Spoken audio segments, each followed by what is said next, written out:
orang yang percaya ijazah itu asli tidak akan berubah lagi nih pada titik. Harusnya ya kepala daerah itu setingkat menteri. Kalau board of peace ini belum diputuskan, mungkin kita masih memiliki ruang diskusi untuk melihat apa resikonya dan apa manfaatnya bagi Indonesia. Presiden Prabowo ini memiliki niat yang baik untuk membawa Indonesia lebih baik, untuk memajukan rakyat Indonesia lebih baik lagi. Saya sampai dengan 1 tahun lebih pemerintahan Presiden Pak Prabowo ini, saya belum melihat ya ada satu menteri pun di dalam kabinet Merah Putih yang betul-betul ya menjadi salah seorang mitra berpikir. Saya rasa harus ada orang ya yang memiliki keberanian mengatakan no kepada presiden.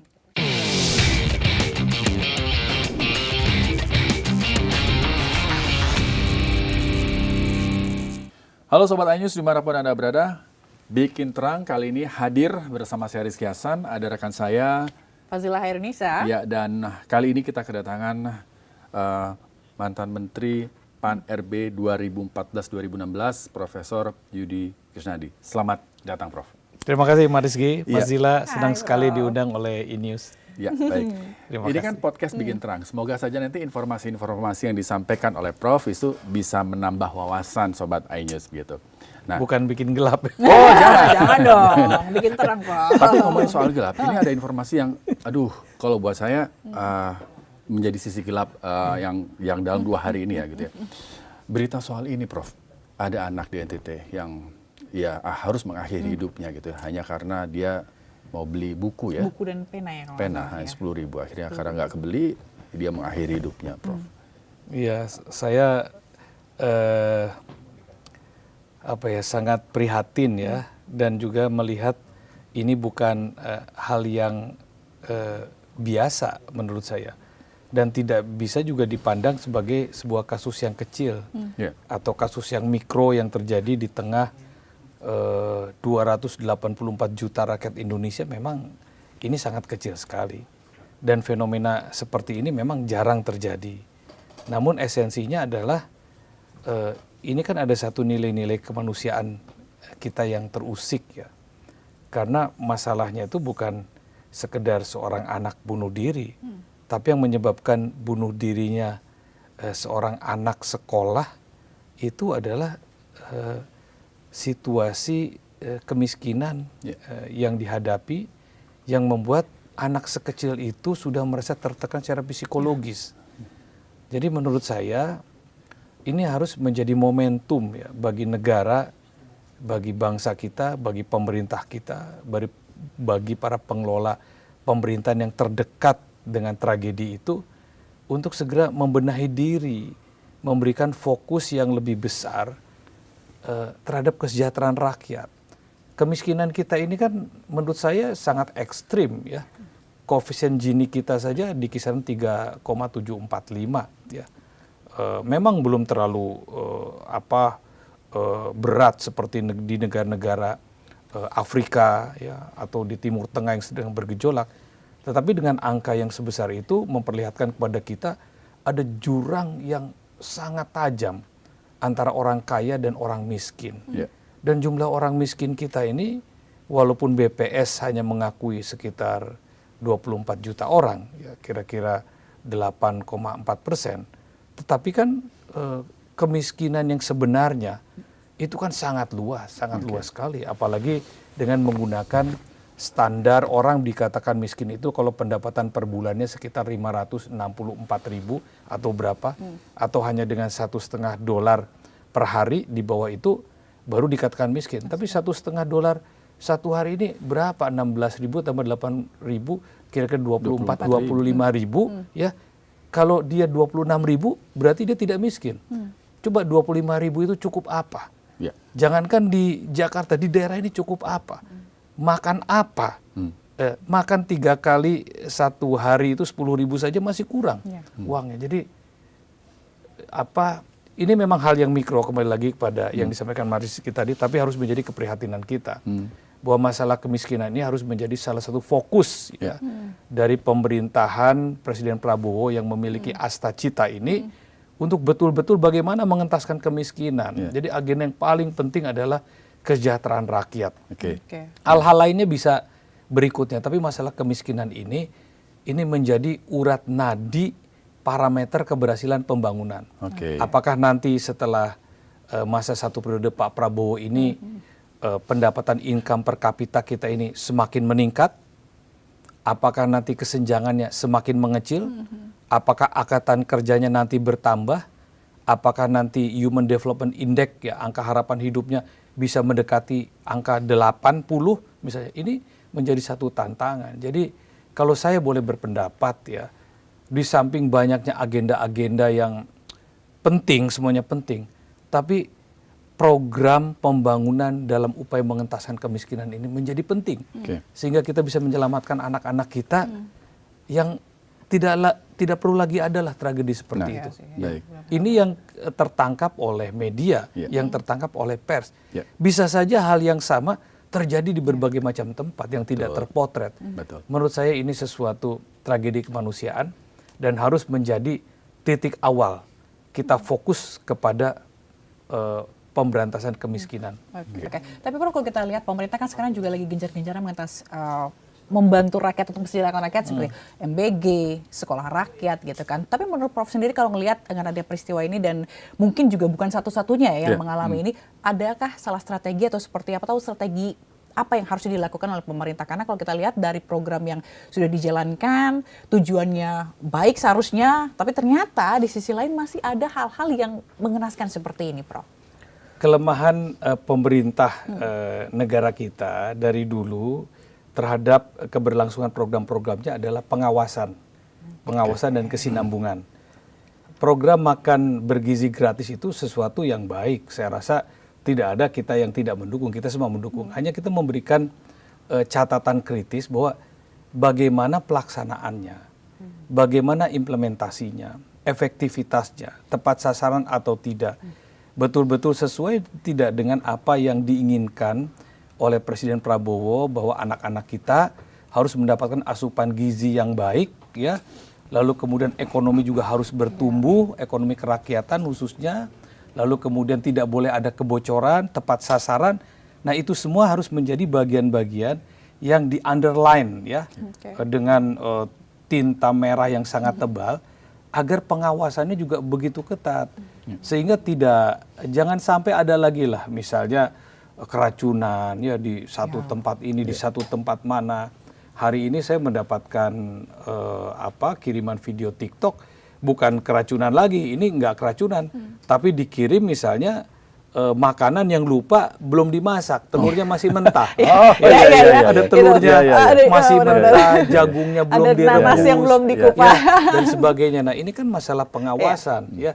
Kita boleh saja memiliki program yang baik, ya, memiliki tujuan yang baik, tetapi kalau tidak ada pengawasan yang baik, tidak ada check and balance yang memadai, tidak melibatkan masyarakat banyak untuk mengawasi, program-program ini sangat mungkin ya untuk salah, untuk keliru, bahkan menjadi tidak tepat.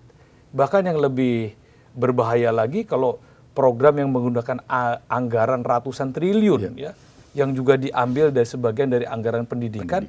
Ini kemudian ada kebocoran, katakanlah ada korupsi. Jadi sangat mubazir sekali yang dilakukan oleh pemerintah ya, melakukan efisiensi anggaran pemerintahan yang sedemikian besar ya, sampai angka 30%, lalu efisiensi itu dialokasikan untuk memperbaiki gizi rakyat, kalau akhirnya menjadi sesuatu yang sia-sia ya, ada kebocoran ya, yang tidak tepat sasaran ya, dan sebagainya. Ini masalahnya di mana? Di pengawasan. Oleh karena itu pemerintah harusnya menyadari bahwa instrumen-instrumen pemerintah itu memiliki keterbatasan. Pertama, keterbatasan sumber daya manusia untuk mengawasi. Kedua juga keterbatasan kemampuan ya, dari sumber daya aparatur pemerintah itu sendiri untuk mengetahui ini program ini sudah benar atau tidak. Oleh karenanya tidak boleh ragu-ragu ya membuka diri untuk melibatkan masyarakat umum. Apakah lembaga swadaya masyarakat ya, ataukah pemerintah daerah, ataukah sekolah-sekolah, dan harus membuka diri pada kritik. Sehingga keberhasilan dari satu program seperti MBG tadi, ataupun Koperasi Merah Putih, atau apalagi sekolah rakyat, yang menilai keberhasilannya itu adalah rakyat. Ya, rakyat atau para pemerhati program tersebut, bukan propagandanya pemerintah. Ya, selama ini kan kita mendengar bahwa keberhasilan program-program itu disampaikan oleh pemerintah sendiri, ya, bukan apresiasi dari masyarakat. Nah, menarik. Nah, Prof, kalau Prof melihat selama ini pelibatan masyarakat dalam berbagai macam program pemerintah itu kurang atau gimana? Saya melihatnya ya, ini program-program yang dijalankan oleh pemerintah lebih bersifat top down, ya. Top down. Ya, dan paradigma pembangunan yang top down, yang tersentralistik seperti ini, ya memang minim check and balance, ya.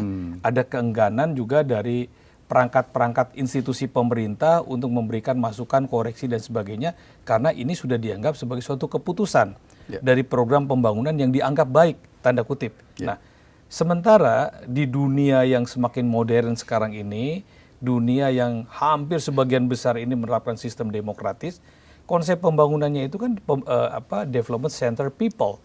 Jadi pembangunan yang didasarkan oleh kebutuhan masyarakat, bukan pembangunan yang implementasinya hanya menjadi pemikiran dari pemerintahnya. Nah, ini yang ada gap, sehingga kenapa begitu banyak kritik ya terhadap program-program pemerintah dan capaian-capaiannya, karena sebagian besar orang-orang yang memahami bagaimana seharusnya membangun yang melibatkan masyarakat tidak dilibatkan. Konsep-konsep pemikirannya, pandangannya atau kritiknya, atau sangat minim ya koridor-koridor mereka untuk menyampaikan pandangan-pandangannya dalam rangka kontribusi bagi konsep-konsep pembangunan itu. Nah, akhirnya apa? Akhirnya setiap program ketika ada celah, kekurangan, akan menjadi bulan-bulanan, apalagi di era teknologi informasi, sosial media sekarang ini, ya semua bisa di TikTok-kan. Bahkan orang yang nggak ngerti masalahnya saja bisa membuat berita bahwa itu adalah sebuah masalah. Baik. Nah, kalau Prof melihat sendiri, sebenarnya yang paling dibutuhkan oleh masyarakat Indonesia sekarang itu apa sih, Prof? Kalau tadi Prof menyampaikan di era yang sekarang itu demokrasi, harusnya pemerintah melihat bagaimana apa yang dibutuhkan masyarakat. Nah, yang sekarang di Indonesia, yang paling dibutuhkan masyarakat Indonesia itu apa? Untuk tadi konteksnya dengan pengentasan kemiskinan, pendidikan kah atau apa? Objectively ya, sebagian besar masyarakat Indonesia yang terdidik ini, yang mencapai tingkat pendidikan SLTA ke atas, itu prosentasenya relatif masih kecil dibandingkan dengan negara-negara lain ya, seperti Malaysia, Singapura, yang berpendidikan sarjananya itu bisa sampai angka di atas 90%. Apalagi negara-negara Skandinavia ya mendekati 100% ya. Amerika Serikat ya terlebih, bahkan pengalaman saya bertugas di Ukraina yang kurang lebih kondisi ekonomi dan sosiologis masyarakatnya tidak jauh berbeda dengan Indonesia, yang membedakan hanya budayanya dan bahasanya, tetapi struktur sosial dan sebagainya hampir sama. Itu juga tingkat pendidikan sarjananya sudah mendekati 90%. Sementara di Indonesia ini ya 70% ke bawah ini kan SLTA, ya.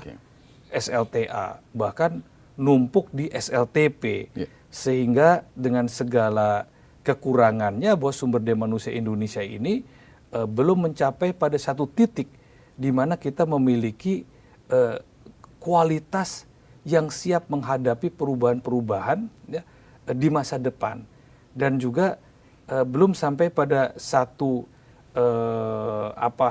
ukuran kualitas di mana kita memiliki produktivitas yang tinggi di dalam pengelolaan sumber daya manusianya. Nah, dengan demikian maka kalau dikatakan apakah pendidikan tadi penting yang harus menjadi fokus pemerintah? Penting. Karena pendidikan itu akan membukakan cara berpikir dan kreativitas seseorang untuk bisa mandiri. Nah, jadi pemerintah itu tidak boleh segan-segan menginvestasikan anggaran belanjanya lebih besar di bidang pendidikan. Namun persoalannya kan pendidikan yang seperti apa? Ya, nah, pendidikan yang betul-betul merata. Ya, sekarang ada program misalnya sekolah rakyat, itu bagus. Menurut saya bagus sekali. Orang-orang miskin itu bisa mendapatkan kesempatan secara gratis ya di satu lembaga pendidikan ya dengan berbagai macam fasilitasnya. Tapi itu apakah cukup mendorong ya satu tingkat pencapaian produktivitas nasional dari sisi sumber daya manusia yang berkualitas secara umum? Saya rasa belum. Karena yang akan dibuat itu baru satu sekolah per provinsi. Ya. Sementara rakyat Indonesia ini angkatan mudanya ini sudah melampaui di atas 50% dibandingkan angkatan yang usianya di atas 40 tahun. Yeah. Ya. Nah, dengan demikian maka ya yang harus dibangun juga adalah sekolah-sekolah yang sudah ada tidak boleh terlalu senjang dengan sekolah-sekolah yang baru dibikin. Nanti kalau begitu terjadi kesenjangan baru. Orang-orang yang masuk ke sekolah rakyat ini pinternya lebih cepat, tapi jumlahnya sedikit. Sementara orang-orang yang di sekolah-sekolah pada umumnya karena tidak ada peningkatan kualitas dari institusi-institusi kelembagaan sekolah ini tidak dibangun, maka ketinggalan juga, akhirnya terjadi ketimpangan lagi.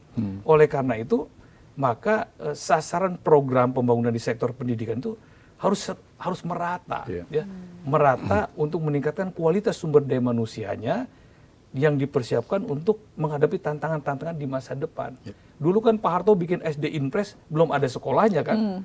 Seluruh Indonesia dibikin. Waduh, bukan ribuan lagi, puluhan ribu, bahkan ratusan ribu. Sekarang sudah ada sekolah-sekolahnya. Tapi jangan lupa, banyak sekolah-sekolah yang kosong. 1 tahun ajaran. Nah itu kenapa? Ini harus dipelajari. Apa penyebabnya? Ya, yang berpikir nggak perlu kita. Ada Kementerian Pendidikan Menengah Dasar, ada Kementerian Kebudayaan, ada Kementerian Riset Dikti, berpikirlah mereka ada BRIN, kenapa ini? Nah, itu harus menjadi fokus. Nah, setelah pendidikan apa? Ekonomi, tidak boleh tidak. Kita ini kalau bicara soal ekonomi, dengan segala hormat ya terhadap segala effort yang dilakukan oleh pemerintah, ketinggalan jauh. Coba lihat ya, sekarang data ya, data, saya memiliki data misalnya, pada tahun 1980, ada 20 negara terkaya di dunia, Indonesia belum masuk. Ya. 2025 Indonesia masuk. Tetapi jangan lupa ya, di tahun 2025 ini ya, kita juga bisa tersingkir. Dulu Korea itu di bawah kita, sekarang sudah di atas kita. Ya. Dulu Turki itu di bawah kita, sekarang sudah di atas kita. Saudi Arabia di bawah kita, dia sekarang sudah siap menyusul sebentar lagi. Ya. Dulu Polandia tidak ada, dia bisa masuk. Dulu Cina itu sangat jauh sekali di bawah peringkatnya. Tapi sekarang Cina itu sudah menjadi kekuatan negara dengan perekonomian tertinggi kedua di dunia. Nah, jadi kita jangan lengah ya. Sekarang kita kan bangga bahwa kita ini berada di G20 ya, negara dengan tingkat produk domestik bruto yang cukup besar dengan angka kurang lebih 1,4 triliun US dollar. Tapi kalau kita tidak membangun perekonomian kita secara tepat, ya, tidak memiliki arsitek pembangunan ekonomi yang secara tepat untuk mendorong seluruh lapisan masyarakat, bukan hanya satu lapisan masyarakat, bukan hanya oligarki saja, bukan hanya orang kaya saja, bukan hanya pengusaha saja, tetapi seluruh lapisan masyarakat ya ditata sedemikian rupa sehingga mereka memiliki kemandirian ekonomi, sejahtera bersama-sama. Maka yang dicita-citakan 2045 Indonesia emas, kita bisa naik peringkat tuh. Yang kata Pricewaterhouse itu kita akan menjadi negara terkuat ketiga ekonominya di dunia, ya, setelah Cina, Amerika Serikat, Indonesia atau India. Hanya dekat-dekatan dengan India. Tapi jangan lupa dulu Iran itu pernah masuk menjadi salah satu kekuatan ekonomi dunia di G20 1980. Tapi kan hilang. Dan ada beberapa negara yang pernah masuk tapi hilang. Ya. Nah, jadi kita juga punya potensi hilang. Oleh karena itu, ekonomi harus menjadi agenda kedua terpenting ya, yang menjadi fokus dari program pembangunan pemerintah ini. Bagaimana nih menggerakkan? Bukan hanya sekedar ekonomi yang membagi-bagikan program, tetapi ekonomi yang menumbuhkan ya kemandirian dan kesinambungan ekonomi kerakyatan, yaitu kesejahteraan. Jadi penting nih ke desa-desa. Saya mendukung tuh tadi disebut oleh Mbak Zila tadi ya, ada apa koperasi merah putih. It's okay. 84.000 koperasi seluruh Indonesia akan dikasih 3 miliar ya, 3 kali 8 berapa tuh 240 triliun ya, kurang lebih akan digelontorkan. Itu bagus. tapi harus tepat sasaran. Pengawasannya. Harus Iya, menggerakkan lagi tadi, pengawasannya. balik lagi tadi, Iya. pengawasannya Jangan intinya ya. sampai 3 miliar diturunkan ke desa-desa ya, yang 2,5 miliarnya untuk beli tanah, beli bangunan, Jangan dong. tokonya, tempat koperasi, sementara Iya, iya. modalnya cuma 500. Gajinya dari mana? Betul. Pergerakannya bagaimana? Retention offernya bagaimana? Jadi itu harus dipikirkan betul oleh pemerintah. Jadi setiap rupiah yang didapatkan dari anggaran pendapatan belanja negara yang asalnya dari pajak dari rakyat, ketika dia dikeluarkan dalam bentuk program pembangunan harus dipikirkan bagaimana manfaatnya. Nah itu semua bermuara pada kesejahteraan. Jadi Oke. dua itu, yang lain-lain masih banyak tuh nanti. Iya. Nah kalau ditambah satu lagi apa? Pemberantasan korupsi. Wah, itu. Karena tidak ada negara dunia manapun yang maju kalau korupsinya tinggi. Iya. Perception indeks korupsi kita berapa nilainya? Coba. Jauh dari 50, kisarnya 37/40. Kalau 100 tuh bagus banget tuh, udah gak ada korupsi. Ya Singapura tuh mendekati 100 angkanya. Ya Denmark, ya Belgia, Finlandia, Norwegia, Jerman itu angkanya 95, 98.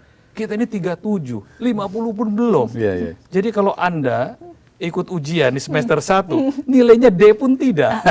Nah, dan kita nggak perlu malu-malu mengatakan bahwa ini pekerjaan rumah kita. Oh iya, iya. Jadi pemerintah itu fokus pada 3 hal menurut saya.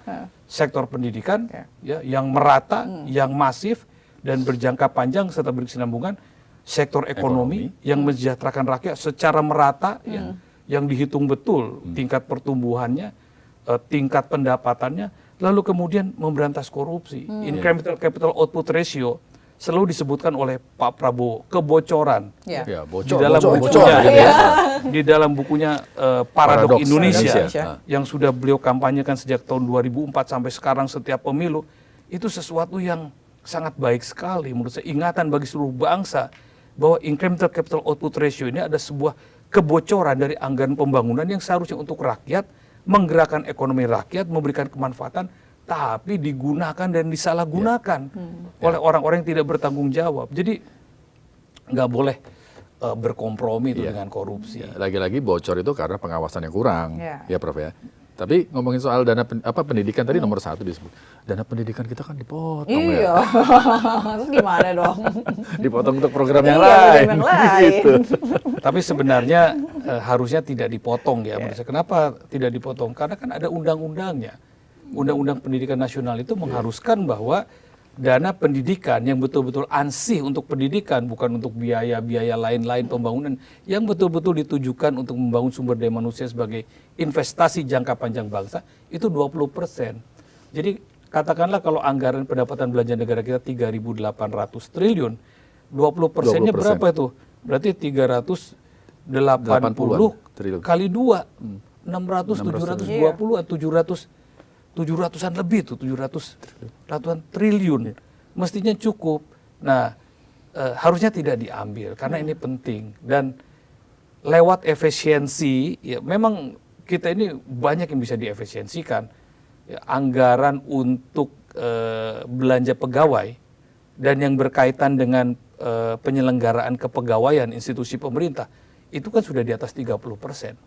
Itu harusnya diefisienkan. Banyak cara pemerintah untuk itu ya, tanpa harus mengganggu penyelenggaraan pendidikan karena investasi ini jangka panjang. Lihat keberhasilan negara-negara maju, lihat ekonomi negara maju ya, itu semua sektor pendidikannya masih berhasil. Bahkan mereka sampai memberikan bebas biaya bagi mereka yang mau sekolah. Saking semua orang di negaranya seperti Jerman sudah sekolah semua, orang asing pun yang bisa berbahasa Jerman itu dikasih biaya, coba saking. Belanda juga kan begitu, Keren, ya? itu keren. Itu namanya negara kesejahteraan, welfare state. Ya. Welfare state. Presiden kan sering mengatakan welfare state, welfare state seperti itu. Jadi harus ada role modelnya. Role modelnya apa? Negara Skandinavia itu welfare state. Ya, paling dekat dengan kita ya kita bisa banyak belajar ke Singapura mengarah ke sana. Atau kemana lagi, Malaysia atau sekarang Vietnam. Vietnam jangan main-main loh. Itu Vietnam kuda Sebentar hitam lagi ya. bisa menyusul kita. Sementara kita masih mengharapkan tingkat pertumbuhan ekonomi 8%, Vietnam itu sudah hampir mencapai 8%. Ya, tapi tingkat pertumbuhannya Vietnam itu cepat. keren. Ekonominya maju, olahraganya juga. Dan Olahraganya satu cepat lagi, loh. politiknya mandiri. Ya, Vietnam itu hari ini saya membaca ya, walaupun dia dekat ya dengan katakanlah dengan Amerika Serikat, tapi dia mengeluarkan satu strategic review security defense ya. Dia sudah berhitung bahwa suatu saat Amerika akan menyerang dia. Hebat nggak? Dia sudah berpikir sangat jauh ke depan. Kenapa? Karena sumber daya manusianya itu yang berada di pemerintahan inherent dengan proses seleksi sumber daya manusia yang ada di masyarakatnya. SDM unggulnya kan banyak. Misalnya kita begini, kita ingin memilih seorang ketua kelas. Kalau isi kelasnya hanya 10 orang, berarti kan hanya 1 orang terpilih di antara 10 orang. Minim kan? Tapi kalau isi kelasnya 50, pasti ketua kelasnya yang terbaik dong. Ada proses kontestasi, ada proses kompetisi, ada suatu diskusi, sehingga mencari yang terbaik. Nah jadi kita juga harus begitu. Kalau SDM kita banyak, SDM kita ini baik-baik, harusnya proses seleksi ya, di dalam mencari orang-orang untuk mengelola pemerintahan ini agar sesuai dengan apa yang diinginkan ya oleh kepala negara dan menjadi harapan undang-undang, kan mestinya orang-orang yang terbaik. Ya sih benar. Tapi menarik tadi ngomongin soal Vietnam gitu ya. Kayak kamu kalah gitu sama Vietnam. Tapi kita juga bergabung di Board of Peace ini ya, gitu menunjukkan bahwa kita adalah sesuatu negara yang apa ya, tapi di sini agak-agak membingungkan karena sebenarnya posisi Indonesia ini kan dikenal sebagai posisi yang netral. Nah, dengan bergabungnya ke Board of Peace ini, takutnya kita jadi nggak netral, mengarah atau ke salah satu blok gitu. Terus menurut Prof gimana? Bloknya Donald Trump. Karena tadi Vietnam udah deketin Amerika, kita mau kita juga deketin Amerika. Begini, kalau Board of Peace ini belum diputuskan, mungkin kita masih memiliki ruang diskusi untuk melihat apa resikonya dan apa manfaatnya bagi Indonesia, dan yang paling penting lagi landasan konstitusionalnya itu dulu. Ya, tapi karena ini sudah diputuskan, ya artinya kita tinggal memperhitungkan bagaimana resikonya, ya, exit strateginya. Apabila Board of Peace ini tidak sesuai dengan semangat Indonesia mendukung kemerdekaan Palestina. Ya, tidak sesuai dengan prinsip-prinsip ketertiban dunia di mana hukum internasional harus menjadi pijakan dari setiap kebijakan internasional. Masalahnya kan ini sudah diputuskan dan diputuskan oleh presiden, kemudian deal dengan Presiden Amerika Serikat, kita masuk, dan kemudian sudah ada kewajiban di depan mata kita membayar kurang lebih 16,7 triliun ya sebagai iuran anggota itu. Nah, jadi anggap saja ini sesuatu yang blessing in disguise lah. Ya. Mudah-mudahan ini baik. Mudah-mudahan ini baik. Ya. Kan niatnya baik. Saya yakin. Saya terus terang yakin ya bahwa Prabowo itu Presiden Prabowo ini memiliki niat yang baik untuk membawa Indonesia lebih baik, untuk memajukan rakyat Indonesia lebih baik lagi. Saya punya keyakinan dan saya punya keyakinan dia orang baik. Ya, persoalannya adalah tidak didukung oleh perangkat-perangkat yang memadai untuk menerjemahkan keinginan-keinginan baiknya itu. Termasuk tadi Board of Peace ya.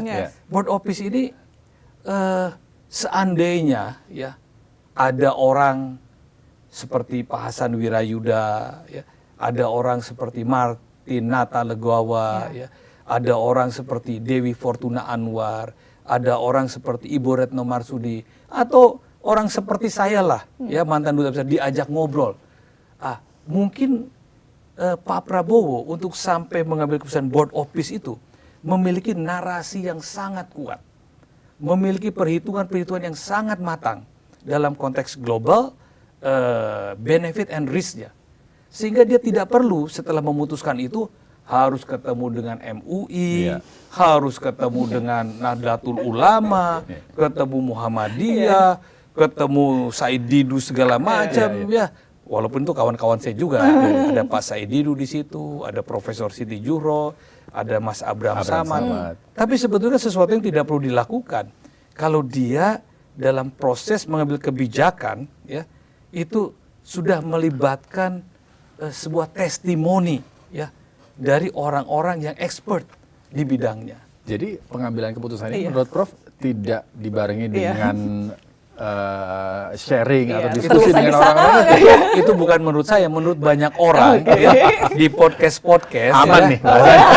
di podcast dan juga orang diwawancari bahwa banyak yang tidak tahu sebelumnya keputusan itu diambil, namun kita semua bisa menerima lah kemudian. Tapi kan harusnya kan tidak perlu capek tuh presiden tuh. Sesuatu yang sudah diputuskan harusnya apa ya, firm ya, karena melalui sebuah proses diskursus yang baik ya. Tapi kita yakinlah maksud presiden itu baik, keinginannya baik, cita-citanya baik, tinggal didukung oleh orang-orang yang terbaik. Baik. Prof kan pernah menjadi menteri gitu ya. Apakah proses pengambilan keputusan di Board of Peace ini, yang tadi yang disampaikan Prof, seperti yang disampaikan banyak orang juga, tidak didukung oleh diskusi. Jadi presiden tidak mendapatkan well informed gitu ya. Menurut Prof, bagaimana peran Menlu kita sejauh ini, Prof? Setahu saya Menlu itu kan orang yang sangat dekat ya dengan Bapak Presiden Prabowo ya. Ya. Ya harusnya ada komunikasi. Masalahnya apakah komunikasi itu searah atau dua arah? Gitu. Oke. Saya menenggarai bahwa ada ewuh pakewuh ya dari Pak Menlu yang sudah sangat lama ya berada bersama Pak Prabowo, mungkin untuk menyampaikan pandangan-pandangannya, sehingga ya ini dianggapnya satu perintah yang harus dilaksanakan. Itu apa ini apa analisa saya ya. Keadaan yang sebenarnya kan tentu yang tahu ya Pak Menlu sendiri ya gitu. Hanya sebagaimana dibicarakan banyak orang ya, banyak hal-hal yang menjadi kebijakan luar negeri pemerintah dalam hal ini Pak Prabowo itu juga tidak menjadi diskursus sebelumnya di Kementerian Luar Negeri. Jadi saya pernah menulis 2 bulan yang lalu di Kompas ya tentang arah politik luar negeri Indonesia. Kita kan membutuhkan satu task force untuk diplomacy delivery ya. Jadi ketika Pak Prabowo itu sudah sebagai kepala negara ya dengan dinamikanya yang tinggi dan cepat melakukan deal-deal atau pertemuan dengan kepala-kepala negara lain, harus ada task force di Kementerian Luar Negeri yang harusnya secara cepat itu menindaklanjuti apa yang menjadi agenda-agenda penting. Karena walau bagaimanapun kan kebijakan luar negeri itu kepanjangan dari kepentingan politik di dalam negeri. Jadi orang-orang Kementerian Luar Negeri ini harus tahu apa isi pembicaraannya, ada komitmen apa, dan mereka harus segera menindaklanjuti agar memberikan keuntungan bagi kepentingan nasional kita. Nah mungkin ini perlu diperbaiki ya. Kita ini kan bukan baru pertama kali memiliki Menteri Luar Negeri. Pemerintahan kita kan sudah berjalan 80 tahun. Ya sejak Menteri Luar Negeri yang pertama ya. Dan seterusnya kurang lebih ada 18 lebih, macam-macam tuh Menteri Luar Negeri kita. Ada yang pernah merangkap sebagai Perdana Menteri, ada Menteri Luar Negeri yang pernah ikut konferensi PBB, konferensi Room Royer, ya, ada macam-macam sekali. Ada yang Jenderal bintang 4 Menteri Luar Negerinya, ya seperti Subandrio, yaitu beliau kan Marskal ya, Sultan Hamengkubuwono ke-9, dia Jenderal penuh, macam-macam kita punya orang. Ada orang yang pemikir hebat seperti Mohtar Kusumaatmadja kan dengan konsep UNCLOS-nya, United Nations Convention Law of the Sea. Ya. Ada seorang seperti Pak Ali Al-Atas, ya, Menteri Luar Negeri yang paling lama. Kita macam-macam. Kita ini punya banyak contoh-contoh orang-orang hebat. Nah, mudah-mudahan ini juga menjadi bahan ya, bahan renungan, pertimbangan, ya, bahan pertimbangan. Ya. Bukan untuk Kementerian Luar Negeri, ini bahan pertimbangan pada Bapak Presiden. Bagaimana memfungsikan institusi Kementerian Luar Negeri ini sebagai mitra perumus kebijakan internasionalnya Bapak Presiden. Yang menurut Prof selama ini belum berjalan itu. Saya tidak melihat ya. Belum lihat. Bapak Presiden benar-benar melibatkan institusi Kementerian Luar Negeri dalam sebuah proses pengambilan kebijakan politik luar negeri atau langkah-langkah yang dilakukan oleh Presiden di dalam berhubungan dengan dunia lain. Dunia lain ini maksudnya dunia di luar Indonesia. Gitu. Itu saya belum melihat ya. Saya harus mengatakan ini karena mungkin ada orang lain yang melihat, tapi saya belum melihat. Saya sebagai akademisi, pemerhati masalah-masalah internasional, saya belum melihat. Anggap saja ini belum dilakukan. Belum dilakukan saja, kita memberikan apresiasi yang baik kan kepada Presiden. Ya. Langkahnya ini begitu cepat. Ya. Dalam waktu kurun 1 tahun, lebih dari 30 negara sudah beliau kunjungi. Banyak deal yang sudah dia lakukan. Ya. Namun ini kan kalau didukung oleh satu institusi Kementerian Luar Negeri, ini kan delivery-nya akan lebih cepat, manfaatnya akan lebih terasa, lalu arahnya akan lebih menjadi jelas. Jadi sebaiknya ke depan ini pelibatan ya, Kementerian Luar Negeri ini harus lebih diperankan. Ya. Walaupun memang Presiden bisa melakukan apa saja ya di undang-undangnya memungkinkan, tapi kan alangkah lebih hebatnya lagi Indonesia apabila kebijakan-kebijakan politik luar negeri itu ya didahului oleh sebuah diskursus tentang kepentingan-kepentingan global kita dan kondisi global yang tengah terjadi yang implikasinya juga bagi kita. Tapi kalau menurut Prof sendiri, Menlu ideal versi Prof di tengah kondisi geopolitik kita seperti ini tuh harusnya seperti apa sih, Prof? Minum dulu boleh, Prof. Iya. Karena kalau tadi dibilang, Prof bilang sebenarnya kurang ikut berperan begitu ya. Atau mungkin karena komunikasi satu arah tadi, Prof. Jadi kayaknya kurang terlibat atau seperti apa menurut Prof? Saya rasa harus ada orang ya yang memiliki keberanian mengatakan no kepada Presiden apabila dia betul-betul meyakini bahwa argumentasi-argumentasi yang dilakukan oleh Presiden itu pertama ya tidak sesuai dengan landasan konstitusi kita, lalu kemudian tidak sesuai dengan realitas objektif, dan yang ketiga akan beresiko ya terhadap dampak yang ditimbulkan dari kebijakan kita. Itu penting. Nah masalahnya siapa orangnya ya yang bisa ada nama nggak, Prof? No gitu ya, ini diskusi tersendiri lagi. Saya sampai dengan 1 tahun lebih pemerintahan Presiden Pak Prabowo ini saya belum melihat ya ada satu menteri pun di dalam kabinet Merah Putih yang betul-betul ya menjadi salah seorang mitra berpikir dari Presiden di dalam melakukan pengambilan kebijakan-kebijakannya. Bahkan ya untuk naskah-naskah pidato yang akan disampaikan pada publik secara luas pun saya belum melihat adanya menteri-menteri yang betul-betul bisa mewarnai diksi-diksi dan pilihan kata yang akan betul-betul bisa mengena sebagai sebuah pesan politik, pesan moral, pesan kebijakan pada masyarakat. Karena saya tidak melihatnya, dan juga saya bukan bagian dari pemerintah. Tapi bisa saja ada 1-2 menteri yang merasa bahwa, oh itu kan saya masuk di sana. Tapi secara umum, katakanlah masyarakat kan perlu melihat ada tidak warna pemikiran yang bisa memberikan satu kontribusi yang sinergis dengan apa yang dipikirkan dan diinginkan oleh Presiden. Sehingga setiap lontaran-lontaran yang disampaikan oleh Presiden tidak menimbulkan satu kontroversi baru.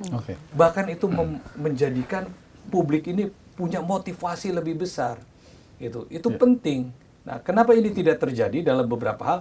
Karena saya melihat bahwa tidak ada sparring partner yang equal dengan Presiden dalam hal konsep-konsep pemikiran. Let's say misalnya tidak ada mitra berpikir untuk Pak Prabowo di kabinet.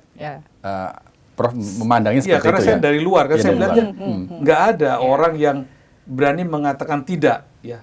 Pada saat ya misalnya kebijakan-kebijakan itu pertama bertentangan dengan aturan yang ada, pada saat kemudian dia akan menimbulkan kontroversi, dan pada saat dia akan menimbulkan resiko. Jadi seolah-olah ya laksanakan saja. Jadi yes bos semua dong.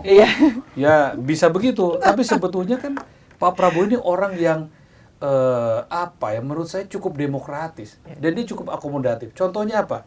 Ketika beliau mendapatkan informasi ya bahwa ada suara-suara kritis di masyarakat yang menyampaikan misalnya soal oligarki kah, soal undang-undang perampasan aset negara yang belum jalan kah, soal tentang peran kelembagaan negara. Beliau juga ketika mendapat informasi kan dia responsif juga. Nah, tapi kan kalau harus terus begitu, waktu Presiden akan habis ya untuk meladeni banyaknya pendapat-pendapat di masyarakat. Sementara beliau memiliki institusi-institusi pemerintahan yang instrumennya harus berfungsi, ya, untuk menyelesaikan persoalan-persoalan pembangunan dan mampu menerjemahkan apa yang diinginkan oleh presiden. Nah, harusnya kan 48 menteri ini berperan lah, gitu kan. Saya mungkin ya hanya beberapa saja yang berperan seperti yang tadi disebut tadi. Saya rasa iya pasti ada perannya. Cuma kan beliau low profile, ya. Kita melihat perannya, tapi publik kan tidak melihat apa perannya. Oke. Tapi soal Yes Bos tadi, tapi mungkin ini bisa bukan berbanding terbalik ya, tapi di sisi lain ada isu reshuffle, Mas. Oh iya, isu yang reshuffle. membuat salah satunya yang mau diganti ini adalah Menlu oleh Budi Jiwandono yang kita ketahui adalah Kerabat gitu ya. takut ya, kerabat dari Pak Presiden sendiri begitu. Karena menurut Kalau Prof dari ini, namanya ini berarti ada kaitannya dengan Pak Jiwandono ya. Iya. kalau menurut Iya. Prof sendiri, apakah Mas Budi ini benar-benar bisa atau kompeten menggantikan Sugiono? Kalau tadi kan sebelumnya juga disebut ya Mas Yusya, komunikasi yang satu arah ini Satu menjadi arah. persoalan. Ditambah Yes Bos tadi gitu. Apakah dengan digantinya Sugiono dengan Budi akan merubah atau seperti apa? Menurut Prof gimana?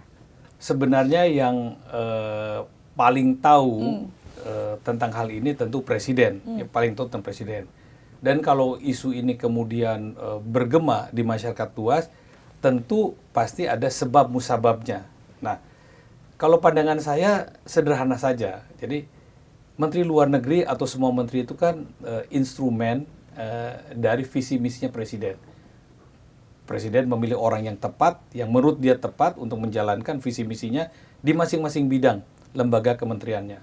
Khusus Kementerian Luar Negeri ini, bagi saya, bagi kalangan akademisi itu terserah siapa saja yang jadi Menteri Luar Negeri. Tetapi kan ada tetapinya tuh. Idealnya, mbok ya seperti Menteri-Menteri Luar Negeri yang sebelumnya, yang mungkin ya. Bukan mungkin ya, ini data ya dari 18 menteri Ada luar negeri kriterianya ya, gitu. pertama, ya hampir rata-rata kan sudah memiliki pengalaman internasional. Ya. Pengalaman internasional itu bukan jalan-jalan ke negara lain, tetapi pengalaman di sidang-sidang internasional, apakah sidang-sidang PBB, atau menjadi utusan untuk perjanjian perdamaian atau lainnya, atau pernah menjadi duta besar ya mewakili negara untuk menjalankan misi diplomatiknya. Ya sekurang-kurangnya itulah ya dia punya satu rekam jejak dan kapasitas layaknya sebagai seorang diplomat yang mampu mewakili pikiran-pikiran kepala negaranya di dalam bernegosiasi membawa kepentingan nasional. Jadi memang Menteri Luar Negeri itu dituntut aktif, dituntut selalu hadir, dituntut selalu memberi penjelasan, memberikan insight. Coba lihat Menteri Luar Negeri mana di dunia yang tidak aktif. Menteri Luar Negeri mana di dunia yang tidak dikenal di luar negeri. Karena itulah tugasnya. Jadi role modelnya sudah ada. Apakah kita menginginkan yang seperti Pak Adam Malik, menginginkan yang seperti Sri Sultan Hamengkubuwono ke-9, menginginkan seperti Ali Al-Atas yang sangat progresif, menginginkan seperti Mohtar Kusumaatmadja yang pandai berdebat, menginginkan orang yang kalem tapi tajam dalam berdiplomasi seperti Hasan Wirayuda, atau mencari figur perempuan yang berpengalaman menjadi beberapa kali duta besar seperti Ibu Retno. Kan banyak sekali kita contohnya, apalagi kalau ditarik lagi ke belakang ya. Ada Perdana Menteri yang merangkap Menteri Luar Negeri. Nah mungkin Presiden kita ini juga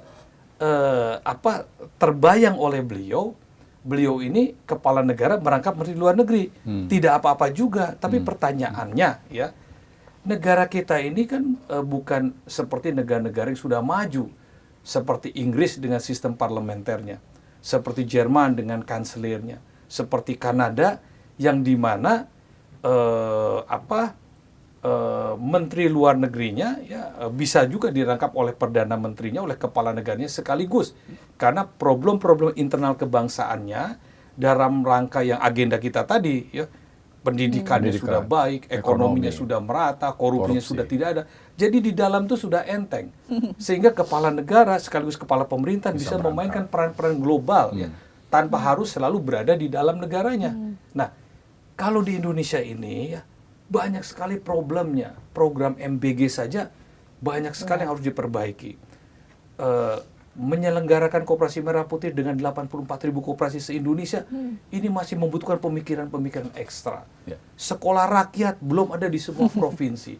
Masalah pengentasan kemiskinan, masalah ini, masalah itu. Sehingga kehadiran Presiden dituntut lebih banyak untuk memikirkan masalah-masalah di dalam negeri. Ya. Oleh karena itu Presiden harus punya orang yang dipercaya sekaligus piawai untuk menjadi representasi gagasan, pemikiran, dan kehadiran dia.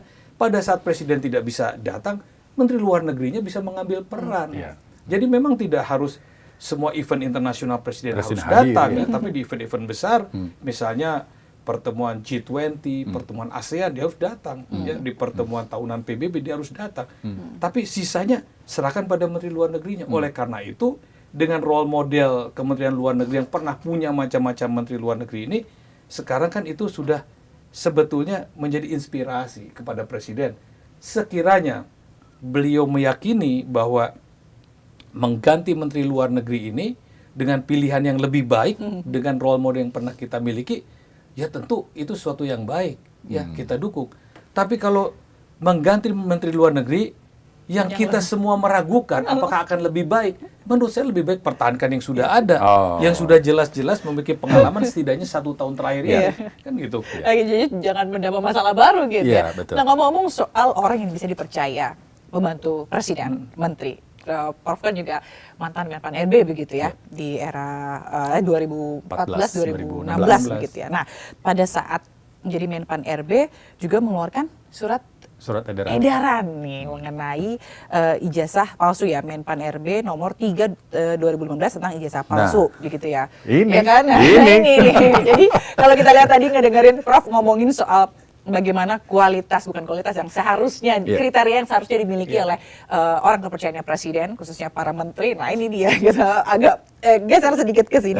Nah, dan waktu itu juga Pak Anies ya, sebagai Kemenbudristek, kala itu berkoordinasi gitu soal surat edaran ini. Nah, apa sebenarnya Prof yang dihasilkan dari SE tersebut? Kayak sebenarnya emang banyak ya pejabat kita atau kepala daerah kita yang menggunakan ijazah palsu ini. Awalnya begini, itu ada istilahnya ada asbabun nuzul, asal muasal peristiwa itu. Jadi di era pemerintahan Pak Jokowi yang pertama itu melanjutkan tradisi yang sudah dilakukan oleh pemerintahan Pak SBY di dalam setiap rekrutmen pimpinan jabatan tinggi pemerintahan eselon 1 ya, untuk dirjen-dirjen, kepala lembaga, itu melalui sebuah proses yang disebut dengan tim penilai akhir. Tim penilai akhir ini ketuanya Presiden langsung, anggotanya itu wakil presiden, ada Menpan, lalu kemudian ada Mensesnek, ada Seskap, ada Kepala Badan Kepegawaian Nasional, ada Kepala Badan Intelijen Negara, ada PPATK. Namun mengawali proses tim penilai akhir itu ada panitia seleksi yang menurut instruksi presidennya dibentuk oleh Kementerian Pan RB dengan melibatkan Kementerian Keuangan, BPKRI, dan beberapa instansi lain untuk mengumpulkan ASN-ASN terbaik yang memenuhi persyaratan untuk menjadi pimpinan lembaga. Pimpinan lembaga ini kan banyak sekali nih. Kalau sekarang ada MBG yang gitu-gitu ya. Ada OJK, itu lembaga-lembaga. Dan juga untuk dirjen-dirjen, sekjen-sekjen. Jadi eselon-eselon 1 lah. Semua yang di bawah menteri dan pimpinan lembaga itu harus lewat proses seleksi. Nah, proses seleksi ini membuka kesempatan bagi semua orang ya yang memenuhi persyaratan, sudah eselon 2 minimal dia, untuk mendaftarkan diri. Lalu dites. Tesnya itu nggak gampang. Kadang-kadang untuk satu posisi yang ikutnya 25 orang dari berbagai macam instansi. Nah, dalam proses itulah ya kita acap kali menemukan adanya pengaduan-pengaduan ijazahnya palsu. Atau sekolahnya nggak pernah selesai. Ya, atau macam-macam lah, atau kepangkatan segala macam. Nah, lalu kemudian itu terverifikasi pada saat masuk ke tim penilai akhir. Pada saat di tim penilai akhir misalnya seorang yang sudah lolos dari sekian puluh orang dikerucutkan jadi menteri, memilih 5, dari 5 dikirim ke TPA tinggal 3, dan tinggal 3 ini dicek di Biro Kepegawaian. Nah, kita pernah menemukan ada yang pengaduan ijazah palsu dan di BKN-nya memang ijazahnya dia memenuhi persyaratan menjadi eselon 1, ya tanpa harus jadi doktor misalnya ya. Harusnya kan dia biasa saja, tapi dia menggunakan doktor ketika diperiksa ijazah doktornya ini nggak jelas, sekolahnya udah nggak ada, mungkin dokter segala macam. Akhirnya berdasarkan hal itulah saya berkoordinasi waktu itu kan setiap surat edaran menteri itu harus dikoordinasikan dengan Kementerian Sekretariat Negara. Lalu saya keluarkanlah surat edaran nomor 3 tahun 2015 tentang larangan menggunakan ijazah palsu dan sanksi bagi yang melakukannya. Nah, itu berlaku sangat luas bagi seluruh aparatur sipil negara atau PNS di semua lembaga ya, sampai ke kabupaten kota, sampai bahkan gubernur, wali kota sekalipun ya kena sanksinya, sampai dengan prajurit TNI Polri. Jadi sangat luas sekali itu. Dan maksudnya pada saat itu kenapa? Supaya masa jadi pejabat negara ini tanda kutip membohongi kan dengan ijazahnya, seolah-olah dia punya gelar master, punya gelar doktor, padahal dia tidak pernah sekolah. Itu kan tidak baik, tidak menunjukkan satu keteladanan. Kedua, ijazah ini kan berkonsekuensi terhadap jabatan. Ya. Untuk eselon tertentu, kalau dia hanya S1, dia nggak mungkin nyampe. Ya. Untuk tingkat gaji tertentu, ya, kalau dia S2, dia pasti akan lebih tinggi daripada S1. Apalagi dia doktor. Jadi akan berpengaruh pada jabatan, akan berpengaruh pada penghasilan. Dan kalau negara, tanda kutip pemerintah kita, ditipu, dibohongi oleh ijazah palsu, kan kita rugi. Mendudukan seseorang yang sebetulnya dia tidak punya hak di situ. Karena dia belum mencapai tingkat pendidikannya. Memberikan gaji, padahal dia sebetulnya jenjangnya nggak sampai. Nah, berdasarkan itulah saya instruksikan semuanya. Jadi tidak ada maksud apa-apa, ya, tidak ada maksud mencurigai siapa, tidak, tapi berdasarkan fakta, ya, supaya jangan ada nih orang mau PNS belum sarjana pakai ijazah palsu supaya dia bisa lolos PNS, kan nggak boleh. Orang mau naik pangkat segala macam. Nah, jadi tidak terpikir seperti yang dipikirkan banyak orang. Jadi waktu itu Sesnek siapa, Pak? Pak Pratikno. Berarti masih di zaman Pak Jokowi ya? Iya. Tapi nggak lama setelah itu Mas Rizky di Kenapa, Pak? Kenapa Pak Anies ya kalau saya masuk dalam jajaran yang reshuffle gitu? Apa gara-gara terlalu keras ngomongin soal ijazah palsu ini? Saya tidak bermaksud ya ijazah palsu itu mengarah kepada seseorang, nggak kepikir sama sekali. Apalagi mengarah kepada presiden saya sendiri saat itu, Pak Jokowi, nggak kepikir.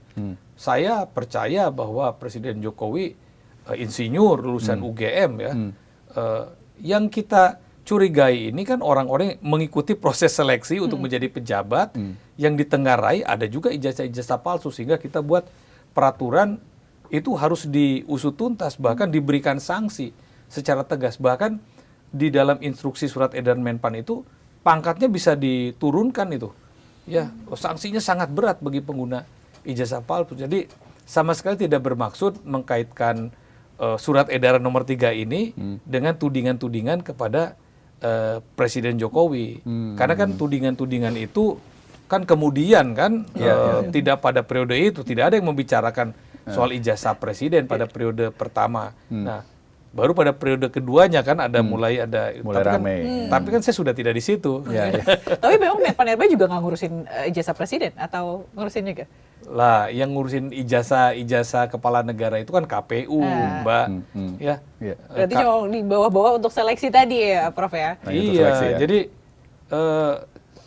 kan instruksinya itu kepada seluruh TNI, Polri, aparatur sipil negara, seluruh kementerian, termasuk menteri-menteri, termasuk lembaga-lembaga, dan memang tidak ada, menteri-menteri tidak ada ijazahnya yang palsu.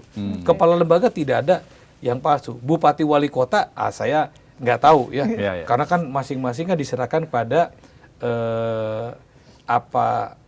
pejabat pengawasan internal pemerintahan. Jadi ada pejabat pengawasan internal yang mengawasi itu di setiap instansi pemerintah. Lalu kemudian kepala biro sumber daya manusianya yang kita berikan tugas untuk itu. Nah, kalau di gubernur, di kabupaten kota, itu kan memang mereka agak sungkan ya dengan pimpinan-pimpinannya. Tapi yang dilakukan oleh Menpan itu tidak ada kesungkanan kepada presidennya. Karena saya berpikir positif saja, memang tidak ada masalah dengan presidennya. Jadi kita lakukan pemeriksaan secara menyeluruh, kecuali presiden dan wakil presiden yang tidak kita periksa. Baik. Nah, Prof, ini kan perjalanan dengan berjalannya waktu, surat edaran waktu itu dikeluarkan sampai kemudian tahun 2026 ini isu ijazah palsu itu kan wah terus bergulung. Prof melihatnya gimana soal dugaan ijazah palsu Pak Jokowi ini? Ya kalau sekarang kan ranahnya sudah pada ranah pembuktian hukum ya. Jadi saya rasa kalau saya sih melihatnya ya tidak perlulah kita terlalu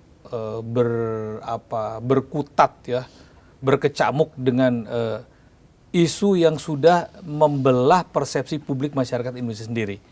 Orang yang percaya ijazah itu asli tidak akan berubah lagi nih pada titik ini. Ya dia percaya itu asli. Orang yang meyakini bahwa ternyata palsu juga tetap akan terus menuntut untuk dibuktikan kepalsuannya. Kan begitu. Yeah. Lalu ada orang yang ragu-ragu pun tidak akan berubah dia menjadi pendukung ijazah asli atau pendukung ijazah palsu. Jadi menurut saya proses hukum ini ya berjalan saja. Yeah. Toh Presiden Jokowi juga sudah mempercayakan pada penegak hukum untuk memproses ini, ya silakan orang-orang yang menuding ijazah palsu itu membawa bukti-buktinya bahwa itu palsu, dan dari pihak Presiden Jokowi juga membawa bukti-bukti bahwa itu asli. Nah, tinggal masyarakat nanti menilai bagaimana keputusan hukumnya. Jadi menurut saya ambil hikmahnya. Hikmahnya itu apa? Hikmahnya ya kan surat edaran nomor 3 2015 ini kan belum pernah dicabut, masih berlaku. Jadi hikmahnya laksanakan saja ini supaya kita mengantisipasi jangan sampai ada hal-hal serupa yang terjadi di masa depan, yang bukan hanya pada kepala negara tapi pada seluruh instrumen aparatur sipil negara dan pejabat pemerintahnya. Nah, surat edaran itu jadi legasinya Prof Yudi nih ya. Tapi kalau menurut Prof lihat sekarang masih ada nggak sih Prof verifikasi itu, terus tes itu yang benar-benar sekarang saya dengar di khusus Kementerian Pan-RB ya dan BKN, Masih ketat. Udah sulit menembus kepalsuan dokumen sekarang di Kementerian Pan-RB dan BKN. Badan Kepegawaian Nasional ketat. Iya, karena kan ada beberapa kepala daerah juga yang dipolisikan tuh gara-gara ijazah palsu palsu kan. Baik, ini pertanyaan terakhir nih dari saya. Kalau Zila nanti ada silakan ya. Ini wacana soal pilkada lewat DPRD, Prof. Ini kan ramai tuh kemarin dibicarakan. Kalau menurut Prof bagaimana? Apakah ini memang dengan kondisi Indonesia yang sedang ingin menghemat gitu ya? Pilkada lewat DPRD ini dianggap menghemat gitu ya biaya. Tapi itu kan kemudian mengamputasi hak politik warga. Kalau Prof melihat bagaimana usulan-usulan ini? Pandangan saya sebagai akademisi ya, saya melihat sistem pemerintahan kita kan presidensial ya, presidensial. Namun di dalam undang-undang dasar kita ya disebutkan bahwa pemilihan kepala daerah itu dilakukan secara langsung. Ya begitu kan? Langsung dan demokratis, kurang lebih begitu. Nah, langsungnya ini interpretasinya kan bermacam-macam. Ya, demokratis juga memiliki pengertian yang sangat begitu luas. Ya, mau demokratis macam apa? Banyak sekali pengertian demokrasi dan demokratis itu. Nah, kalau saya melihatnya begini, bahwa ada pandangan-pandangan yang melihat bahwa pilkada ini biaya politiknya tinggi. Kan begitu. Dan ini sebuah realitas. Biaya politik tinggi ini menyebabkan money politik yang demikian masif merusak moralitas demokrasi itu sendiri. Suara orang dibeli, ya. Orang yang tidak kompeten asal punya uang jadi kepala daerah, dia berkomitmen dengan bandar-bandar yang memenangkan dia, tapi dia tidak akan berkomitmen dengan perbaikan masyarakat dengan kebijakan di masa depan. Itu kan persoalannya. Sehingga harus dicari formulasi bagaimana memperbaiki ini, kan begitu? Ya, jadi lihat tujuannya apa supaya money politik berhenti. Ya, lalu kemudian kepala daerah yang terpilih itu betul-betul atas dasar kompetensi dan pilihan rakyat. Kemudian dia bisa bekerja yang sepenuhnya untuk rakyat dan berkomitmen pada rakyat. Kan itu tujuannya. Nah, sekarang kalau pilkadanya yang tadinya rakyat langsung memilih, ya. Lalu sekarang di DPRD, kan begitu pemikiran partai-partai politik ya, di DPRD, apakah benar bisa menghentikan money politiknya?